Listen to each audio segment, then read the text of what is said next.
नमस्कार, मैं हूं श्वेता। बिहारी न्यूज में आपका स्वागत है। खबरों की ओर बढ़ने से पहले एक नजर डालते हैं आज की सुर्खियों पर। नीतीश कैबिनेट की बैठक में 36 प्रस्ताव मंजूर। रसोइयों का मानदेय दोगुना, डिजिटल लाइब्रेरी और उद्योग परियोजना को मिली हरी झंडी। बिहार बोर्ड मैट्रिक 2027 के लिए 9वीं के छात्रों का रजिस्ट्रेशन शुरू। 19 अगस्त तक आधार और शुल्क अनिवार्य। 70 अंकों की होगी थ्योरी। 3 दिन चलेगा सड़क और पुलों का निरीक्षण अभियान। इंजीनियरों को रिपोर्ट देने का निर्देश, लापरवाही पर कार्रवाई तय।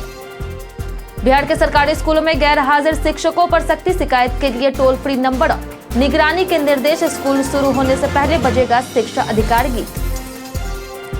सिराज की गेंदबाजी के बाद गूगल ने दी बधाई। मुझे सिर्फ एस पर यकीन पोस्ट हुआ वायरल। सिराज ने लिया सीरीज में 23 विकेट। इसी के साथ बढ़ते हैं शाम तक की बड़ी खबरों की ओर विस्तार से। बिहार कैबिनेट की बैठक में 36 प्रस्तावों को मिली मंजूरी। मुख्यमंत्री नीतीश कुमार की अध्यक्षता में हुई बिहार कैबिनेट की अहम बैठक में 36 प्रस्ताव पर मुहर लगाई गई है। मिड डे मील रसोइयों का मानदेय 1650 से बढ़ के 3300 रुपए कर दिया गया है, जबकि शारीरिक स्वास्थ्य अनुदेशकों को अब 8000 के बजाय 16000 रुपए मिलेंगे। रात्रि प्रहरियों के मानदेय में भी बढ़ोतरी की गई है। वहीं औरंगाबाद के कुटुंबा अंचल में उद्योग के लिए 284 करोड़ रुपए की लागत से भूमि अधिग्रहण को मंजूरी दी गई। कृषि विभाग में 712 नए पदों का सृजन किया गया।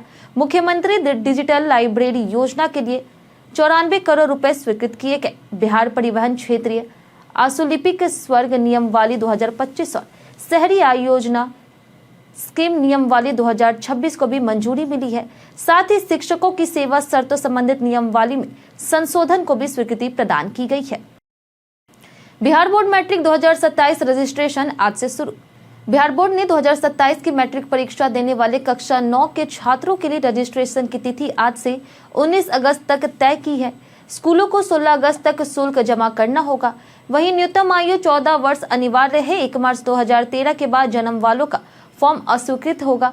सामान्य छात्रों के लिए शुल्क 350 और स्वतंत्र छात्रों के लिए 480 है। वहीं डाटा एंट्री शुल्क 30 से 50 के बीच होगा। आधार नंबर अनिवार्य है, ना होने पर घोषणा देनी होगी। छात्र वोकेशनल कोर्स जैसे आईटी, टेलीकॉम, ऑटोमोबाइल, रिटेल आदि का विकल्प चुन सकते हैं। इन कोर्स की 70 अंकों की थ्योरी और 30 अंकों की प्रैक्टिकल परीक्षा होगी, जिसमें प्रैक्टिकल एसएससी द्वारा लिया जाएगा। किसी समस्या के लिए हेल्पलाइन नंबर भी जारी किया गया है। रजिस्ट्रेशन के आधार पर ही एडमिट कार्ड और परीक्षा फॉर्म भरे जाएंगे। वोट अधिकार यात्रा अब 17 अगस्त से होगी शुरू। इंडिया गठबंधन की वोट अधिकार यात्रा की शुरुआत अब 17 अगस्त से सासाराम से होगी। पहले ये 10 अगस्त से होनी थी। बारिश बार और झारखंड के पूर्व मुख्यमंत्री शिबू सोरेन के निधन के कारण कार्यक्रम में बदलाव किया गया। यात्रा में राहुल गांधी, तेजस्वी यादव और अन्य विपक्षी नेता शामिल होंगे। कार्यक्रम का विस्तृत शेड्यूल जल्द जारी किया जाएगा। सूत्रों के अनुसार प्रियंका गांधी भी इस यात्रा से जुड़ सकती है। यह यात्रा बिहार के 30 से अधिक जिलों से होकर के गुजरेगी, जिसमें पद यात्रा और जनसभाएं होगी। महागठबंधन के नेता विशेष गहन मतदाता पुनरीक्षण की खामियां उजागर करेंगी और जनता को एनडीए सरकार की विफलताओं से अवगत कराएंगे। यात्रा का उद्देश्य जनता को जागरूक करना और बूथ स्तर तक विपक्ष की पहुंच मजबूत बनाना है। आज से खुला पटना म्यूजियम, टिकट सिर्फ 50 रुपए। आज से पटना म्यूजियम दर्शकों के लिए खोल दिया गया है। 2 साल बाद नए रूप में खुले इस म्यूजियम का टिकट बिहार म्यूजियम से सस्ता है। बड़ों के लिए 50 रुपए और बच्चों के लिए सिर्फ 25 रुपए। सोमवार को म्यूजियम बंद रहेगा। म्यूजियम में गंगा गैलरी, पाटली गैलरी और स्कल्पचर गार्डन खास आकर्षण है। 3D इफेक्ट, डिजिटल फ्लोर और आचार्य चाणक्य का AI होलोग्राम जैसी अत्याधुनिक टेक्निक से दर्शकों को नया अनुभव मिलेगा। पाटलिपुत्र की 16 फीट डिजिटल प्रकृति, 20 करोड़ साल पुराना जीवाश्म वृक्ष और 102 ऐतिहासिक मूर्तियां भी प्रदर्शित की गई है। QR कोड से जानकारी मिलती है और अष्टाध्यायी पाणिनि की डिजिटल किताब भी देखी जा सकती है। 7 अगस्त से यहाँ बिनाले का आयोजन होगा, जिसमें विदेशी प्रदर्शनी भी लगेगी। अब हर जिले में डायलिसिस सेंटर खोलेंगे खान सर। चर्चित यूट्यूबर और शिक्षक खान सर ने सावन के अंतिम सोमवार को स्वास्थ्य क्षेत्र में बड़ी पहल की घोषणा की। उन्होंने कहा कि बिहार के हर जिले में डायलिसिस सेंटर और ब्लड बैंक स्थापित किए जाएंगे, जिनके लिए जापान और जर्मनी से अत्याधुनिक मशीनें मंगाई जा रही। उन्होंने बताया कि एक डायलिसिस की औसत लागत 4000 रुपए होती है, जिससे वे कम कीमत पर उपलब्ध कराएंगे ताकि गरीबों को पटना नहीं आना पड़े। हर त्योहार पर नई स्वास्थ्य सेवा शुरू की जाएगी। नवरात्रि पर ब्लड बैंक, दिवाली पर सरकारी दरों का प्राइवेट अस्पताल और छठ पर आधुनिक डायग्नोसिस सेंटर की शुरुआत होगी। सभी सेवाएं अंतर्राष्ट्रीय स्तर की टेक्निक से लैस है। शिक्षा में प्रसिद्ध पाने के बाद खान सरब स्वास्थ्य के क्षेत्र में भी समाज के लिए योगदान देने जा रहे हैं। बिहार में मानसून ने पकड़ी रफ्तार, कई जिलों में अलर्ट। बिहार में मानसून ने रफ्तार पकड़ ली है। पूर्णिया में 38 साल बाद रिकॉर्ड 270.6 मिमी बारिश हुई, जबकि बांका और समस्तीपुर में पुराने रिकॉर्ड टूटे। मौसम विभाग ने गोपालगंज, किशनगंज और पश्चिम चंपारण में भारी बारिश का ऑरेंज अलर्ट जारी किया है, जबकि 17 जिलों में येलो अलर्ट है। वहीं पटना, सहरसा, समस्तीपुर समेत कई जिलों में बादल छाए रहेंगे। बक्सर, भोजपुर में गंगा का जलस्तर खतरे के निशान के पास है और भोजपुर में 71 स्कूल 9 अगस्त तक बंद कर दिए गए हैं। बक्सर के स्टेट हाईवे पर 3 फीट पानी चढ़ गया है। लखीसराय के अस्पताल और बांका के खेतों में पानी भर गया है। वहीं सिवान में दीवार गिरने से पिता बेटी की मौत और आकाशीय बिजली से 7 लोगों की जान गई है। 10 अगस्त तक पूरे राज्य में मानसून सक्रिय रहेगा। 3 दिन चलेगा सड़क और पुलों का निरीक्षण अभियान। अगले 3 दिनों तक राज्य की सभी शहरी सड़कों और पुल पुलियों का निरीक्षण होगा। पथ निर्माण विभाग ने बरसात में सड़कों की स्थिति पर इंजीनियरों से रिपोर्ट मांगी है। रिपोर्ट समय पर नहीं देने पर सख्त कार्रवाई की चेतावनी भी दी गई। वहीं पथ निर्माण मंत्री नितिन नवीन ने अधिकारियों की बैठक में निर्देश दिए कि जलजमाव किसी भी हालत में नहीं होना चाहिए। सभी कार्यपालक अभियंताओं को 72 घंटे के भीतर क्षतिग्रस्त सड़कों और पुलों की विस्तृत रिपोर्ट देने को कहा गया। वहीं मरम्मत कार्य को प्राथमिकता देते हुए युद्ध स्तर पर करने के निर्देश दिए गए। जल निकासी की समस्या की पहचान कर समाधान के लिए भी कहा गया है। वहीं पुलों की सतह की मॉनिटरिंग और वैकल्पिक मार्गों की तैयारी पर भी जोर दिया गया। लापरवाही पर सख्त कार्रवाई की चेतावनी दी गई है। एम्स परिसर में लगेगा सीसीटीवी, बनेगा VIP protocol system. Patna AIIMS में डॉक्टरों की हड़ताल जारी है। निदेशक डॉक्टर सौरभ वैष्णव ने सोमवार को रेजिडेंट डॉक्टरों से वार्ता कर हड़ताल खत्म करने की कोशिश की और कई आश्वासन भी दिए। उन्होंने वीआईपी आगमन के लिए प्रोटोकॉल व्यवस्था और 500 सीसीटीवी कैमरे लगाने की घोषणा की। इसके बावजूद भी डॉक्टरों ने साफ कहा कि जब तक उन पर दर्ज कथित झूठा मुकदमा वापस नहीं लिया जाता, वे काम पर नहीं लौटेंगे। निदेशक ने सरकार से बात कर मुकदमा वापस लेने की सिफारिश का आश्वासन दिया ताकि डॉक्टर सम्मानपूर्वक मरीजों की सेवा कर सके, लेकिन डॉक्टर अडिग है और हड़ताल खत्म करने को तैयार नहीं हुए।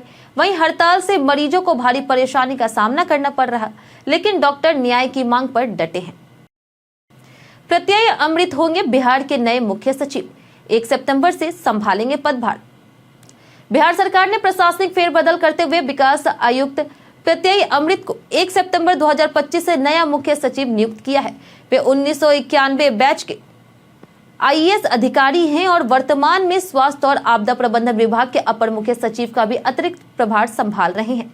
प्रत्यय अमृत वर्तमान मुख्य सचिव अमृत लाल मीणा का स्थान लेंगे, जो 31 अगस्त 2025 को रिटायर्ड हो रहे। रिटायरमेंट से पहले प्रत्यय अमृत को मुख्य सचिव कार्यालय में विशेष कार्य पदाधिकारी की जिम्मेदारी दी गई है। सामान्य प्रशासन विभाग ने इस संबंध में अधिसूचना जारी कर दी है। इस निर्णय के साथ ही नए मुख्य सचिव को लेकर के चल रही सभी अटकलें खत्म होगी। प्रत्यय अमृत की प्रशासनिक क्षमता और अनुभव को देखते हुए उन्हें यह महत्वपूर्ण जिम्मेदारी सौंपी गई है। बिहार में अब सिर्फ 3 हथियारबंद नक्सली बचे, एडीजी। बिहार में नक्सलवाद अब लगभग खत्म होने की कगार पर है। बिहार में नक्सलवाद अब लगभग खत्म होने की कगार पर है। एडीजी ऑपरेशन कुंदन कृष्णा ने बताया कि राज्य में अब सिर्फ 3 हथियारबंद नक्सली बचे हैं। मार्च 2026 तक केंद्र सरकार के निर्देशानुसार इन्हें भी समाप्त करने का लक्ष्य है। एडीजी के अनुसार लगातार अभियान चलाए जा रहे हैं और इन्हें बचे हुए नक्सलियों को आत्मसमर्पण करने के लिए मनाया जा रहा है। यदि वे नहीं माने तो सुरक्षा बल कार्रवाई के लिए तैयार है। उन्होंने बताया कि 2025 में अब तक कोई बड़ी नक्सली घटना नहीं हुई और नक्सलियों में सरेंडर की होड़ है। कभी 30 जिलों में फैले नक्सल प्रभाव वाले बिहार में अब लखीसराय और जमुई के कुछ दुर्गम इलाके ही शेष है। उत्तर बिहार पूरी तरह से नक्सल मुक्त हो चुका है। चुनाव से पहले ही राज्य को पूर्ण रूप से नक्सल मुक्त करने की योजना है। स्कूल शुरू होने से पहले बजेगा शिक्षा अधिकार गीत। बिहार के सरकारी स्कूलों में गैरहाजिर शिक्षकों पर अब सख्त निगरानी होगी। शिक्षा विभाग ने निर्देश जारी किया कि मुखिया, वार्ड सदस्य और ग्रामीण जनता ऐसे शिकायतों की शिकायत टोल फ्री नंबर 14417 या 1800 3-4-5-4-4-1-7 पर करेंगे। शिक्षक यदि विद्यालय परिसर के बाहर से हाजिरी लगाते हैं तो वह अमान्य मानी जाएगी। शिक्षक समय से स्कूल आए और छुट्टी स्वीकृत कराकर ही जाए, यह अनिवार्य होगा।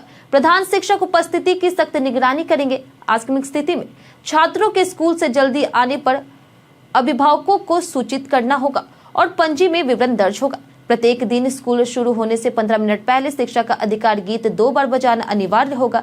सभी स्कूलों में 48 घंटे के भीतर लाउड स्पीकर लगाना जरूरी होगा। वहीं विभाग ने स्कूलों में अनुशासन और शैक्षणिक वातावरण सुनिश्चित करने के निर्देश दिए हैं। IRCTC घोटाले में अब 7 अगस्त को आएगा फैसला। IRCTC होटल घोटाले में अब 7 अगस्त को फैसला आएगा। मंगलवार को दिल्ली के राउंड एवेन्यू कोर्ट में सुनवाई के बाद तारीख तय हुई। 29 मई को कोर्ट ने फैसला सुरक्षित रखा था। सीबीआई के मुताबिक 2005 और 2006 में रेल मंत्री रहते हुए लालू यादव ने पुरी और रांची के IRCTC होटल को लीज पर देने के लिए टेंडर में गड़बड़ी की थी। यह टेंडर विनय कोचर की कंपनी को दिए गए और बदले में लालू को पटना में 3 एकड़ जमीन मिली, जो बाद में राबड़ी देवी और तेजस्वी की कंपनी के पास गई। सीबीआई ने 2017 में FIR दर्ज की थी। दोष साबित होने पर 7 साल तक की सजा हो सकती है। वहीं लालू 2019 से जमानत पर है। नीतीश के बिना बीजेपी पोस्टर से बड़ी सियासी चर्चा। बिहार चुनाव को लेकर के बीजेपी ने सोशल मीडिया पर पोस्टर जारी किए हैं, जिनकी टैगलाइन है, रफ्तार पकड़ चुका है बिहार, फिर से एनडीए सरकार। इन पोस्टरों में प्रधानमंत्री नरेंद्र मोदी, JP नड्डा, बिहार बीजेपी अध्यक्ष दिलीप जायसवाल और डिप्टी CM सम्राट चौधरी और विजय सिन्हा की तस्वीरें हैं। लेकिन नीतीश कुमार की फोटो कई पोस्टरों से गायब है। हालांकि कुछ पोस्टरों में मोदी और नीतीश दोनों नजर आते हैं। गृह राज्य मंत्री नित्यानंद राय के X अकाउंट पर भी ऐसा बैनर दिखा। इससे राजनीतिक चर्चा तेज हो गई। नीतीश को सीएम चेहरा बताने पर बीजेपी नेता अलग अलग बयान दे रहे हैं। अमित शाह ने कहा कि चुनाव नीतीश के नेतृत्व में लड़ेंगे, लेकिन सीएम कौन होगा यह समय बताएगा। इससे नीतीश की भूमिका को लेकर के अटकलें और बीजेपी की रणनीति पर बहस शुरू हो गई है। 2 वोटर ID विवाद पर तेजस्वी ने तोड़ी चुप्पी। आज बिहार के नेता प्रतिपक्ष तेजस्वी यादव रांची के लिए रवाना हुए, जहां वे दिशोम गुरु शिबू सोरेन के अंतिम संस्कार में शामिल होंगे। पटना से रवाना होते समय तेजस्वी ने 2 वोटर ID मामले में चुनाव आयोग के नोटिस पर प्रतिक्रिया दी। उन्होंने कहा कि वे नोटिस का जवाब देंगे, लेकिन चुनाव आयोग उनके सवालों का जवाब क्यों नहीं दे रहा। तेजस्वी ने मतदाता सूची में अनियमितताओं को लेकर के शिकायतें चुनाव आयोग को भेजने और सुप्रीम कोर्ट में भी बात रखने की बात कही है। इस बीच पटना के दीघा थाने में भी उनके खिलाफ 2 वोटर ID रखने की शिकायतें दर्ज कराई गई, जिसे जिला निर्वाचन कार्यालय को भेजा गया है। चुनाव आयोग ने तेजस्वी से एपिक नंबर RAB 291612 की जानकारी मांगी है, जिससे आधिकारिक रूप से जारी नहीं बताया गया। सिराज की गेंदबाजी के बाद गूगल ने दी बधाई। द ओवल टेस्ट में भारत की 6 रन से ऐतिहासिक जीत के बाद तेज गेंदबाज मोहम्मद सिराज के शानदार प्रदर्शन को गूगल इंडिया ने खास अंदाज में ट्रिब्यूट दिया। सिराज ने मैच के आखिरी दिन 3 अहम विकेट लेकर के भारत को जीत दिलाई। सीरीज में सबसे ज्यादा 23 विकेट लेकर के सिराज ने क्रिकेट प्रेमियों का दिल जीत लिया। गूगल इंडिया ने इस पर मजेदार पोस्ट किया, जिसमें गूगल सर्च बॉक्स में लिखा था, मुझे सिर्फ S पर यकीन है, और पहला ऑटो सजेशन था सिराज भाई। यह पोस्ट सिराज के उस वायरल बयान का रचनात्मक ट्विस्ट था, जिसमें उन्होंने कहा था कि मुझे जस्सी भाई पर ही सिर्फ यकीन है। इस शानदार गूगल ट्रिब्यूट ने सिराज की लोकप्रियता को और बढ़ा दिया है और सोशल मीडिया पर खूब सराहा गया। बीते दिन हमारे द्वारा पूछे गए सवाल का जवाब आप लोगों में से बहुत लोगों ने हमारे कमेंट बॉक्स सेक्शन में लिख कर दिया है।